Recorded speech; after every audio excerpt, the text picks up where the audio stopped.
Bismillahirrahmanirrahim. Hamdan syukranillah amma ba'd.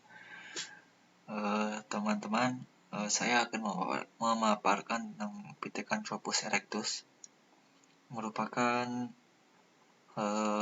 fosil manusia purba pertama yang ditemukan di Indonesia.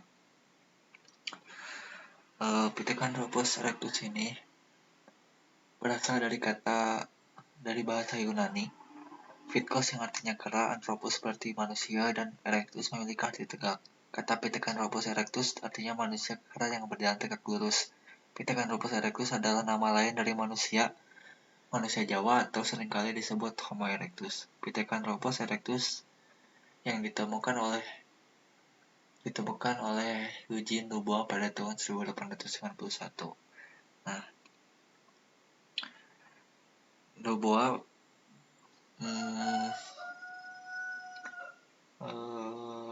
pertama kali datang ke Indonesia itu pada tahun 1887 ke Pulau Sumatera. Akan tetapi dia tidak menemukan apapun.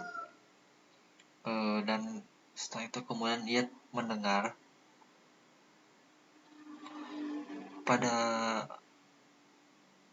tahun 1888 mendengar informasi bahwa di suatu desa di daerah Tulungagung, Jawa Timur ada penemuan fosil manusia yang dikenal sebagai manusia wajak oleh Van Richthofen. Nah, di Jawa ini kemudian pertama kali Dubois melakukan penggalian adalah di desa Kedung Berubus.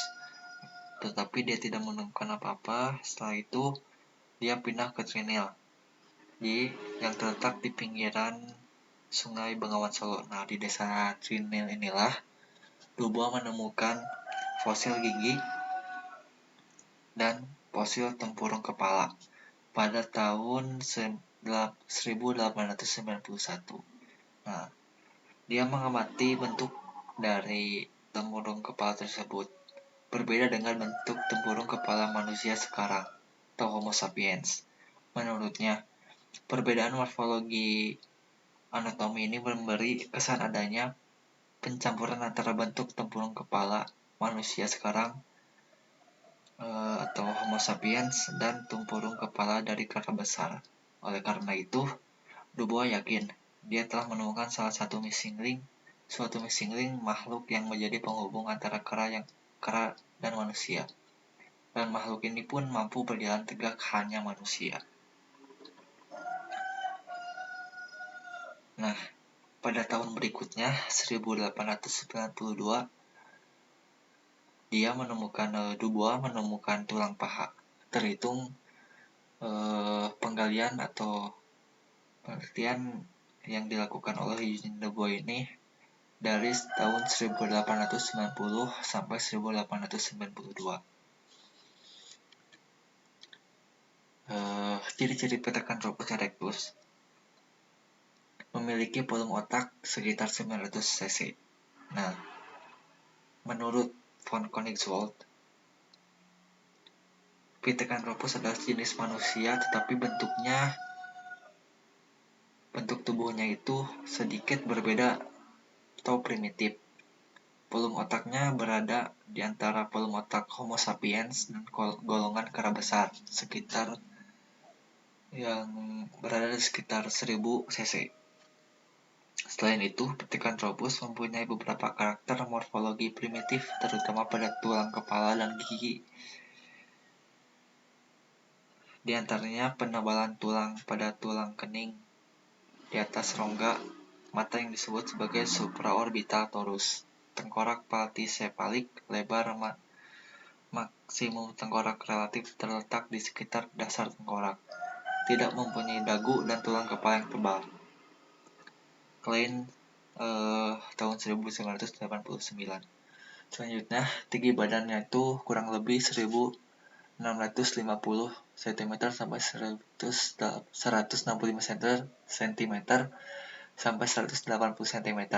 Tulang kening menonjol, bentuk tubuh dan anggota badan tegap, alat pengunyah yang kuat, geraham yang kuat dengan rahang yang kuat, hidung lebar dengan tulang pipi yang kuat dan menonjol, hidup antara 1 juta tahun yang lalu hingga setengah juta tahun yang lalu atau pada zaman batu tua Paleolitikum. Makanannya daging dan tumbuhan.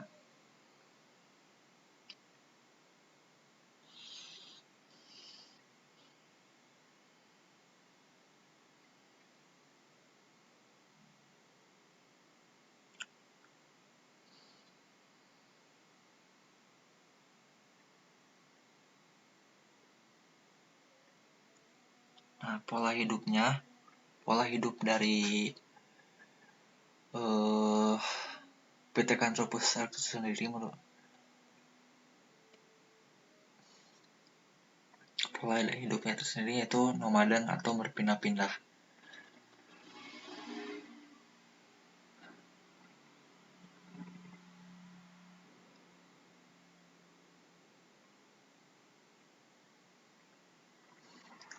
Nah, dengan sistem tersebut, jalan hidup Pithecanthropus erectus ini dipenuhi dengan melakukan pemburuan dan juga mengumpulkan makanan yang ditemuinya. Ketergantungan dengan alam, Pithecanthropus erectus mampu menciptakan alat-alat yang membantu mereka dalam aktivitas sehari-hari, membuat sehari-hari untuk mencari makanan. Dengan berpindah-pindah tempat, mereka tentunya harus bersinergi dengan alam, selalu beradaptasi dengan alam yang ia tempati. Nah, Pithecanthropus erectus ini hidup dengan berkelompok dalam satu keluarga, memiliki peraturan mengenai pembagian tugas dilakukan dalam kehidupan mereka.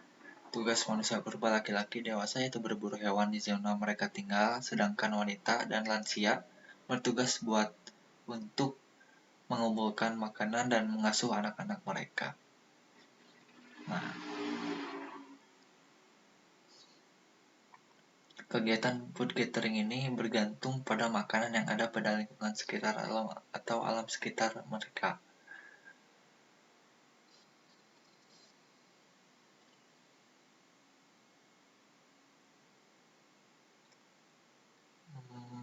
Nah, kemudian selanjutnya hasil-hasil kebudayaan dari zaman manusia purba Pithecanthropus erectus.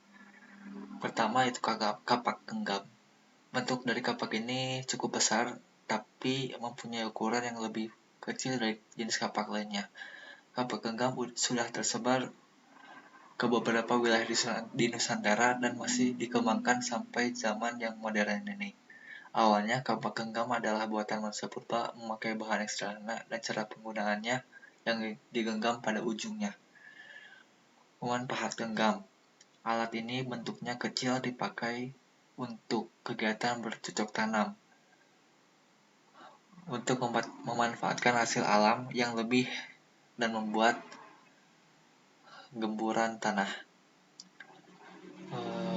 dan untuk menggemburkan tanah. Selain itu, pahat genggam juga dimanfaatkan untuk mencari ubi atau hal lainnya, karena pahat genggam ini sangat tajam. Gambarnya selanjutnya kapak perimas, memiliki bentuk yang sedikit cembung dan sering dipakai dalam kebutuhan untuk memangkas suatu benda. Kapak perimas ditemukan oleh seorang ilmuwan pada tahun 1935 dengan fungsinya sebagai alat pemotong atau penetak. Selain di Indonesia, banyak sekali ditemukan di berbagai negara lainnya. Kemudian alat serpih. Ada seorang arkeolog yang bernama von Koningswald yang menemukan alat serpih tersebut. Pada tahun 1934, alat ini banyak ditemukan di gua-gua di mana manusia purba tersebut dahulu tinggal di sana. Ukurannya pun umumnya sangat kecil, sekitar 19-20 cm. Alat serpih ini banyak dipakai untuk pisau, mata panah, dan juga alat memotong lainnya. Kemudian ada penetak. Alat penetak ini disebut juga sebagai kapak, tapi bentuknya terlihat lebih besar dan cuma bisa dipakai untuk memotong benda tertentu saja. Umumnya, alat ini dipakai oleh manusia purba, tepatnya Pithecanthropus untuk memotong kayu, pohon, dan sebagainya. Kemudian ada benda tajam. Nah, ini dapat berupa tulang hewan. Ada banyak pisau yang dipakai oleh manusia purba untuk berbagai hal. Ada juga alat yang dipakai ini berasal dari tulang hewan, seperti pisau, belati, tombak, dan sebagainya. Kemudian batu penggiling, manusia purba juga memakai sebagai media buat menggiling sesuatu dan banyak ditemukan di sekitar gua-gua atau hutan. Ukurannya sangat beragam dan biasanya sesuai dengan genggaman tangan. Nah, ini beberapa gambarnya. Ada kapak genggam, alat serpih, alat penetak, dan kapak pelimbas. Nah, itu saja yang bisa saya paparkan. Mohon maaf atas kekurangannya. Akhirul kalam. Assalamualaikum warahmatullahi wabarakatuh.